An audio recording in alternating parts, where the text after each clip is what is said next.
കുക്കറിൽ ഏറ്റവും സിമ്പിളും നല്ല ടേസ്റ്റി ആയിട്ട് റെഡിയാക്കി എടുക്കാൻ പറ്റാവുന്ന സോയാബീൻ ബിരിയാണി റെസിപ്പി ആട്ടോ ഇന്ന് നമ്മൾ ഷെയർ ചെയ്യുന്നത്. നമ്മുടെ കുട്ടീസിന്റെ ലഞ്ച് ബോക്സ് റെസിപ്പി ആയിട്ടൊക്കെ പെട്ടെന്ന് റെഡിയാക്കി കൊടുക്കാൻ പറ്റാവുന്ന നല്ലൊരു ടേസ്റ്റി ആയിട്ടുള്ള ഐറ്റം തന്നെയാണ്. ഇതേപോലെ ഒരു ചോറ് മറ്റൊന്നിനോട് ഒട്ടിപ്പിടിക്കാതെ നല്ല പെർഫെക്റ്റ് ആയിട്ട് അടിപൊളി ടേസ്റ്റ് ആയിട്ട് തന്നെ നമുക്ക് കിട്ടും കേട്ടോ. അപ്പൊ മിസ് ചെയ്യാതെ എല്ലാവരും ഇതേപോലെ ഒന്ന് ട്രൈ ചെയ്ത് നോക്കുക. ആദ്യം തന്നെ നമുക്ക് ബസ്മതി അരി ഒന്ന് കുതിർത്തി എടുക്കണം. അതിനായിട്ട് 250 ml കപ്പിന് ഒരു 1.5 കപ്പ് ബസ്മതി അരി ആട്ടോ ഞാൻ എടുത്തിരിക്കുന്നത്. ഇനിയിപ്പോൾ കപ്പില്ല എന്നുണ്ടെങ്കിൽ നമ്മുടെ ഗ്ലാസ്സിലാണെന്നുണ്ടെങ്കിലും ഒരു 1.5 കപ്പ് എടുക്കുക. നന്നായിട്ട് തന്നെ കഴുകി എടുത്തിട്ടുണ്ട്. ഇനി ഇതിനെ നികത്ത വെള്ളം ഒഴിച്ച് ഒരു 20 മിനിറ്റ് എങ്കിലും ഏറ്റവും കുറഞ്ഞത് നന്നായിട്ട് ഒന്നുകൂടെ കുതിർന്ന് ശരിക്കും ഒന്നുകൂടെ സെറ്റായി വരാനായിട്ട് വെയിറ്റ് ചെയ്യാം. കണ്ടതാ ഈ ഒരു പരുവത്തിലാട്ടോ നമ്മൾ വെള്ളം ഒഴിച്ചു കൊടുത്തിരിക്കുന്നത്. നന്നായിട്ട് ഒന്നുകൂടെ കുതിർന്ന് വരും. ഇനിയിപ്പോൾ നമ്മുടെ സോയാബീൻ ആണെന്നുണ്ടെങ്കിലും ഒന്നുകൂടെ കുതിർത്തി എടുക്കണം.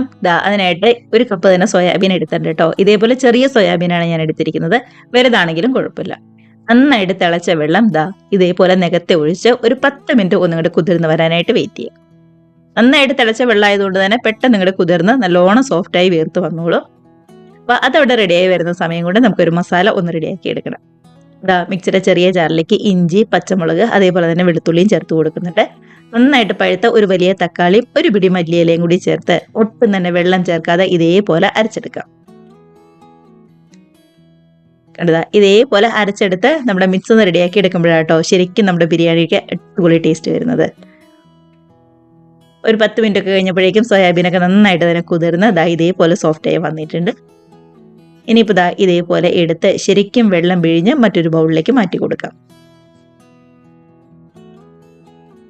10 മിനിറ്റ് മാത്രം മതി കേട്ടോ. അതിൻ്റെ ഉള്ളിലൊക്കെ സോയാബീൻ ഇതുപോലെ നന്നായിട്ട് വീർത്ത് വന്നോളും. ഇനി ഇതിനകത്തേക്ക് നമുക്ക് മസാലകളൊക്കെ ഒന്ന് ചേർത്ത് കൊടുക്കാവേ. പൊടികളായിട്ട് ഒരു 1/4 ടീസ്പൂൺ മഞ്ഞൾപ്പൊടി, 1 ടീസ്പൂൺ കാശ്മീരി റെഡ് ചില്ലി, അതേപോലെ തന്നെ ഒരു 3/4 ടീസ്പൂൺ ഗരം മസാല, 1 ടീസ്പൂൺ മല്ലിപ്പൊടിയും കൂടി ചേർത്ത് കൊടുക്കുന്നുണ്ട്. ആവശ്യത്തിന് ഉപ്പും 2 ടേബിൾ സ്പൂൺ നല്ല കട്ട തൈരും കൂടി ചേർത്ത് എല്ലാം കൂടി കൈവച്ച് ശരിക്കും ഒന്നുകൂടെ മിക്സ് ആക്കി എടുക്കാം. തൈര് എടുക്കുമ്പോൾ നല്ല പുളിയുള്ള തൈര് എടുക്കരുത് കേട്ടോ. ഒരു ചെറിയൊരു പുളി അത്ര മാത്രം മതിയാവും. ഒരുപാട് പുളിയായി പോയി കഴിഞ്ഞാൽ അത്രയ്ക്ക് ടേസ്റ്റ് ഉണ്ടാവില്ല. ഇനിയിപ്പോൾ നമ്മൾ കുക്കറിലാണല്ലോ റെഡിയാക്കി എടുക്കുന്നത്. കുക്കറിലേക്ക് ഒരു 2 ടേബിൾ സ്പൂൺ ഓയിലും 1 ടീസ്പൂൺ നെയ്യും കൂടി ചേർത്ത് കൊടുക്കുന്നുണ്ട്. നന്നായിട്ട് ചൂടായിട്ട് വരുമ്പോൾ ഇതേപോലെ സ്പൈസസും ചേർത്ത് കൊടുക്കണം.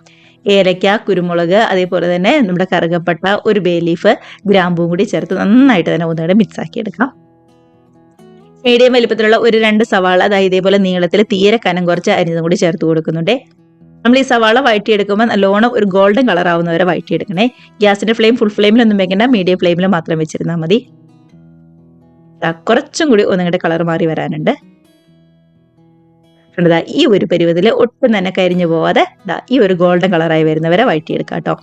ഇതിലേക്കാണ് നമ്മൾ നേരത്തെ റെഡിയാക്കി വെച്ചിരുന്ന ഇഞ്ചി, പച്ചമുളക്, വെളുത്തുള്ളി ആ ഒരു പേസ്റ്റ് ഉണ്ടല്ലോ അതും കൂടി ചേർത്ത് കൊടുക്കുന്നത്. ഗ്യാസിന്റെ ഫ്ലെയിം മീഡിയം അല്ലാന്നുണ്ടെങ്കിൽ ലോ ഫ്ലെയിമിൽ തന്നെ വേണേ വെക്കാനായിട്ട്. ശരിക്കും ഒന്നുകൂടെ പച്ചമണം മാറ്റിയെടുക്കാം.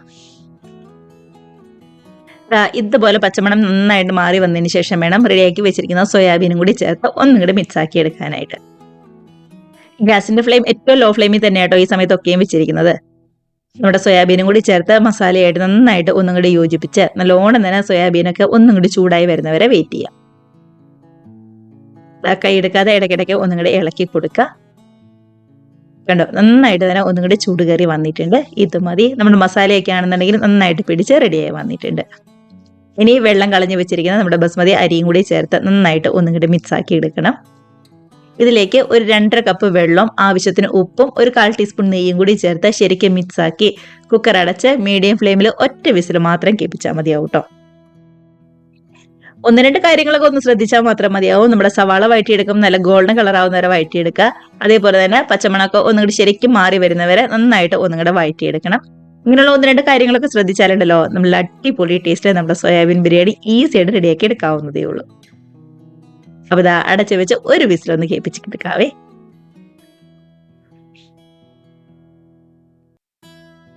അങ്ങനെ വിസിലൊക്കെ നന്നായിട്ട് പോയതിന് ശേഷം ഇതേപോലെ തുറന്നു നോക്കുക. അപ്പോൾ ഇത്രയേ ഉള്ളൂ നമ്മുടെ സോയാബീൻ ബിരിയാണി എന്ന് പറയുന്നത്. എളുപ്പം റെഡിയാക്കി എടുക്കാവുന്നതേ ഉള്ളൂ കേട്ടോ. ഒരു ചോറും മറ്റൊന്നിനോട് ഒട്ടിപ്പിടിക്കാതെ നല്ല അടിപൊളിയായിട്ട് തന്നെ നമുക്ക് കിട്ടിയിട്ടുണ്ട്. അപ്പോൾ ഇത്രയേ ഉള്ളൂ. നമ്മുടെ കുട്ടീസിനൊക്കെ ലഞ്ച് ബോക്സിലൊക്കെ കൊടുത്തു വിടാൻ പറ്റിയ നല്ല ടേസ്റ്റിയുള്ള റൈസ് തന്നെയാണ്. നല്ലൊരു തൈര് സലാഡും അച്ചാറും പപ്പടവും ഒക്കെ ഉണ്ടെന്നുണ്ടെങ്കിൽ പറയണ്ടല്ലോ, സൂപ്പർ ആയിരിക്കും. ട്രൈ ചെയ്ത് നോക്കി എല്ലാവരും കമൻസ് ഒക്കെ മറക്കാതെ അറിയിക്കുക. നമുക്കിപ്പോൾ ഇതേപോലുള്ള പുതിയ പുതിയ അടിപൊളി വീഡിയോസ് റെസിപ്പീസ് ഒക്കെ ആയിട്ട് വീണ്ടും കാണാം. അതുവരെ എല്ലാവർക്കും ബൈ.